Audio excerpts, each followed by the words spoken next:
경제를 잘 알지 못하는 사람을 위한 당장 내 돈이 되는 정보 머니클래스 키워드 먼저 보시죠. 2024년 한국 경제 어디로 갈까?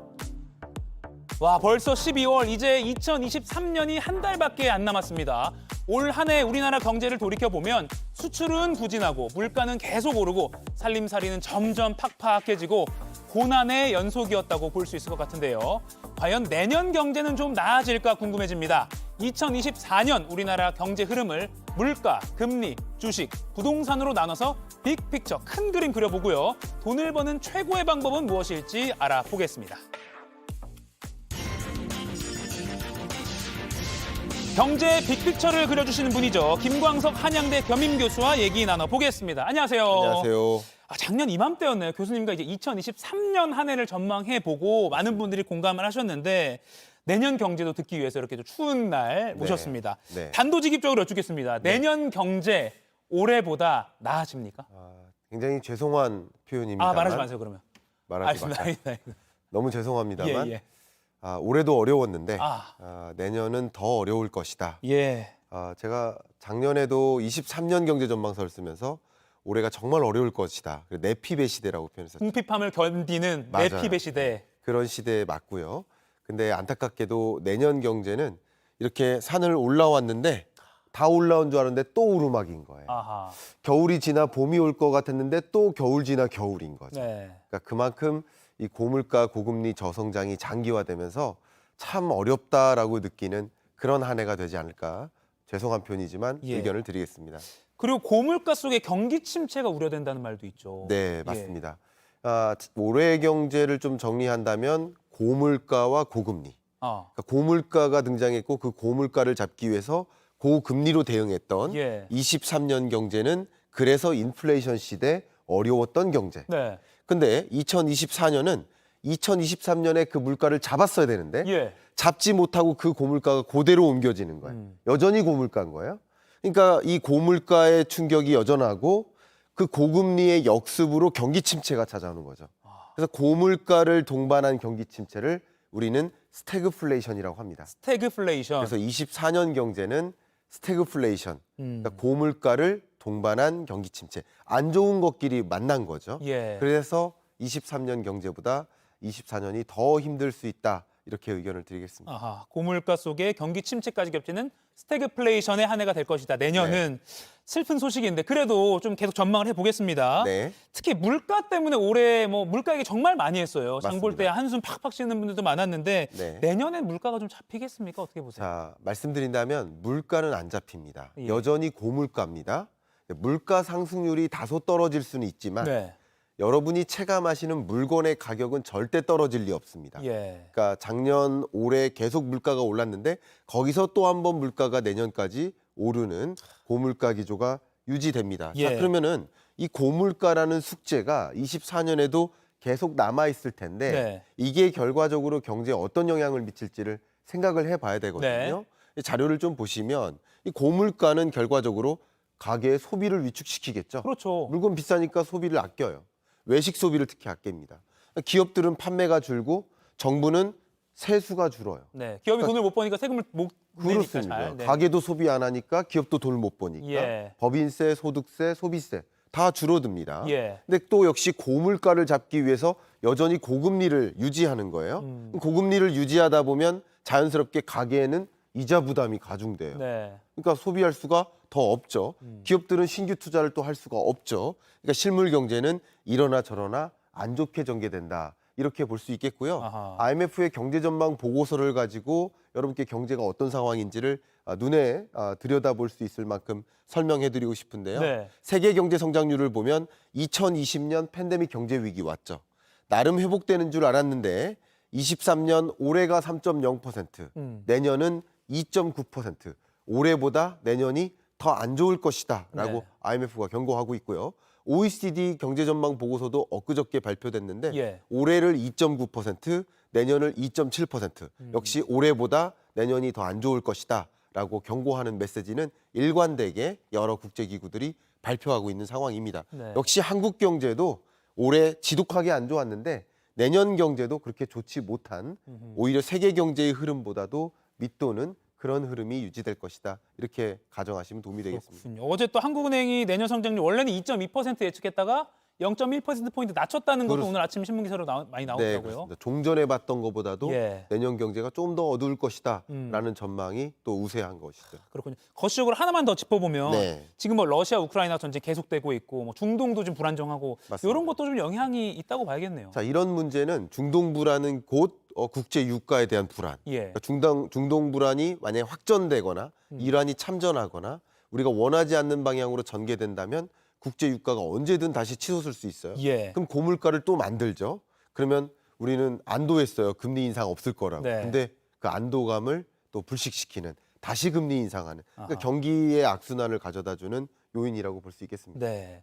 물가는 잡히지 않을 거라고 전망하셨습니다. 네. 그러면 내년에도 금리를 내리기 힘들다고 해석을 해도 되겠죠? 일단 기본적으로 예. 세계 주요국들이 금리를 뭐 마음 놓고 인하할 만한 여건은 아니라고 설명을 드리고요. 네. 다만 물가 상승률이 연간 기준으로는 그래도 2%를 밑돌진 못해요. 예. 근데 연간 물가니까 12개월 동안의 물가 상승률을 평균한 것이 네. 2.5%라고 만약에 가정을 한다면 상반기 1, 2, 3, 4월 정도는 3%를 웃돌 수 있지만 예. 하반기에는 2%에 근접한 숫자를 볼 수 있습니다. 아하. 평균적으로 2.5%라고 하니까. 그러니까 물가 상승률이 결과적으로 2%에 근접하는 숫자를 볼 때 그 지점은 아마도 내년 이맘때나 빠르면 내년 3분기 이 정도. 다시 말하면 금리를 언제 인하할까라는 질문은 물가 언제 잡힐까요? 네. 그럼 목표 물가 2%에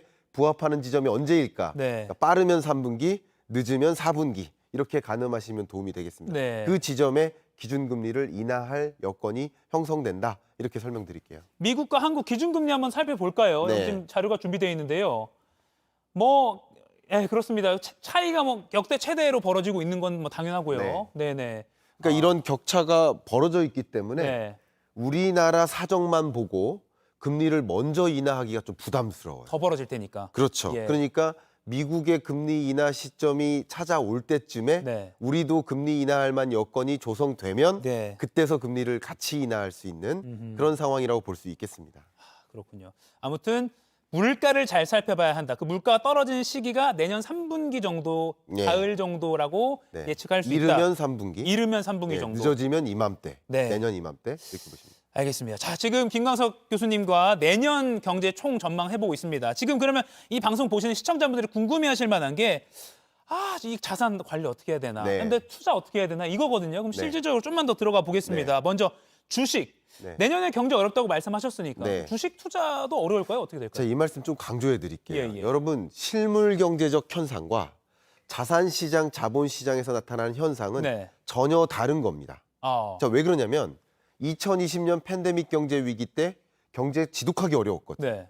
근데 주가는 폭등했죠. 그렇죠. 자산 시장, 부동산 가격도 폭등했죠. 예. 2022년은 경제가 나름 회복되는 구간이었어요.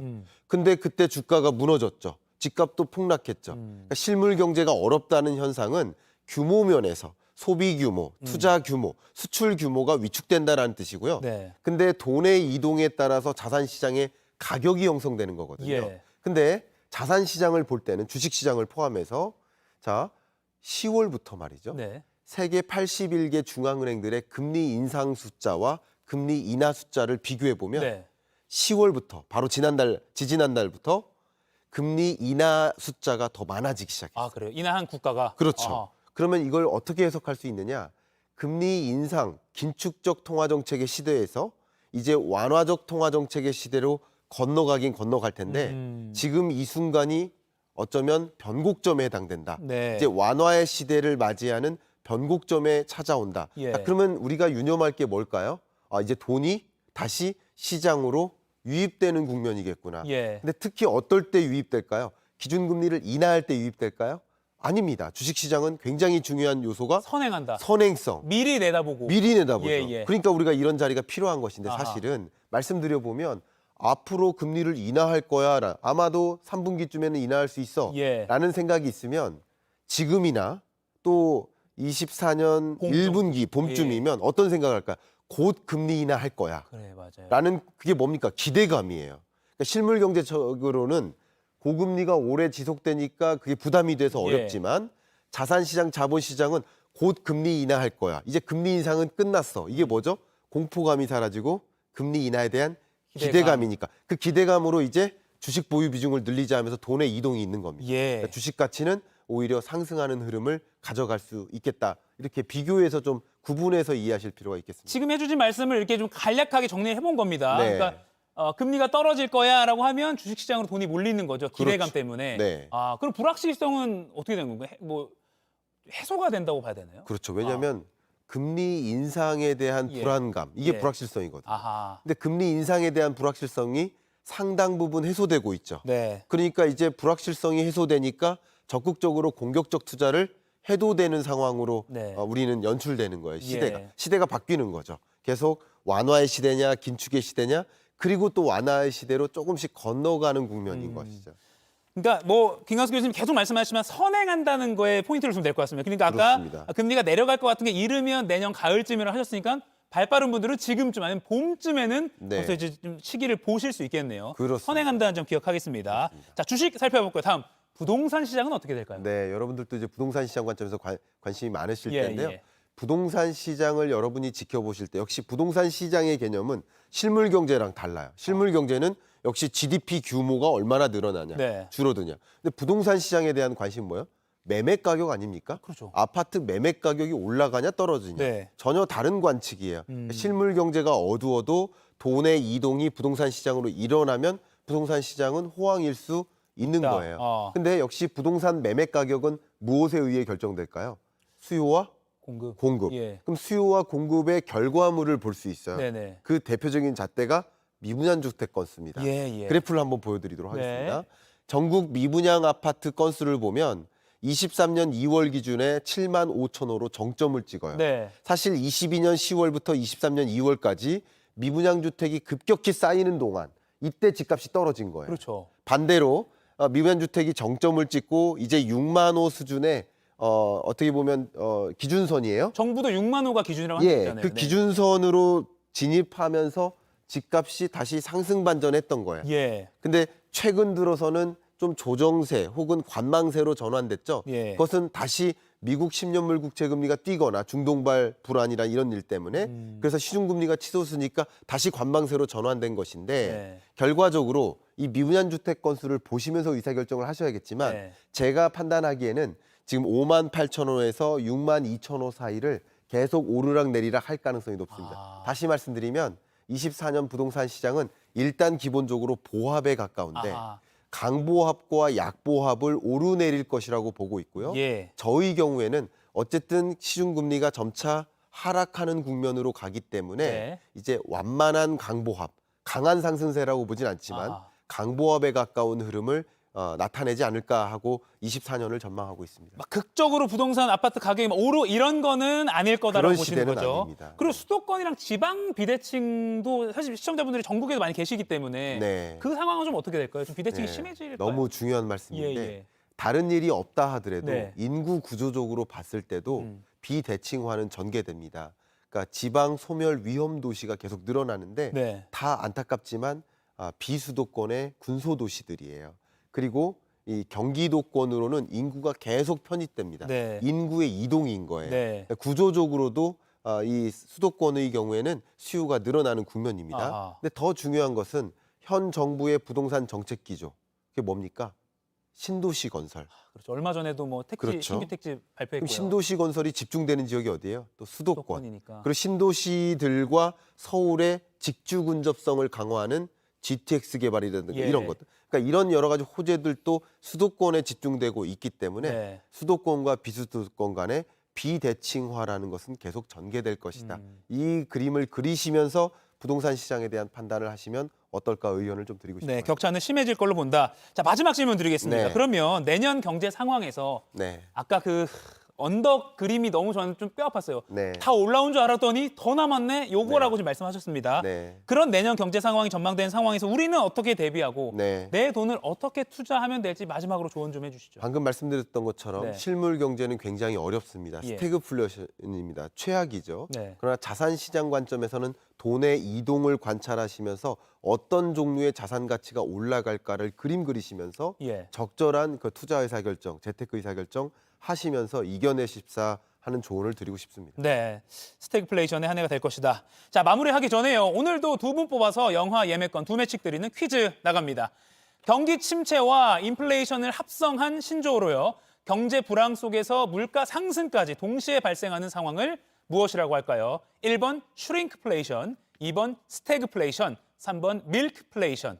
자, 지금 상암동 클래스 실시간으로 방송되고 있는 JTBC 뉴스 유튜브에 접속하셔서 실시간 댓글창에 정답 번호 올려주시면 됩니다. 저희가 방송 마칠 때 당첨자 2명 발표하도록 하겠습니다. 자, 끝내기 전에 교수님 뭐 좀 공익적으로 알리고 싶은 사항이 있으시다면서요? 네, 제가 마약 근절 캠페인을 지정받았어요. 챌린지인데요. JTBC와 함께 2024년은 마약 없는 세상, 건강한 사회를 함께 만들어가 주시면 어떨까 하는 마음으로 이 마약 없는 세상, 노 엑시트 마약 캠페인을 이 JTBC에서 함께 하고 싶어서 가지고 왔습니다. 마약을 하면 출구를 못 찾는다. 하지 말자. 이렇게 하지 이런 말자. 표현이군요. 예. 노 엑시트. 아유, 내년 경제 전망과 함께 내년에는 마약 소식 전달 안 드리는 그런 한 해가 됐으면 좋겠습니다. 공익적인 내용이니까 저희가 알려드렸습니다. 지금까지 머니클래스 경제 큰 그림 하면 김광석 한양대 견민 교수와 이야기 나눠봤습니다. 고맙습니다. 감사합니다.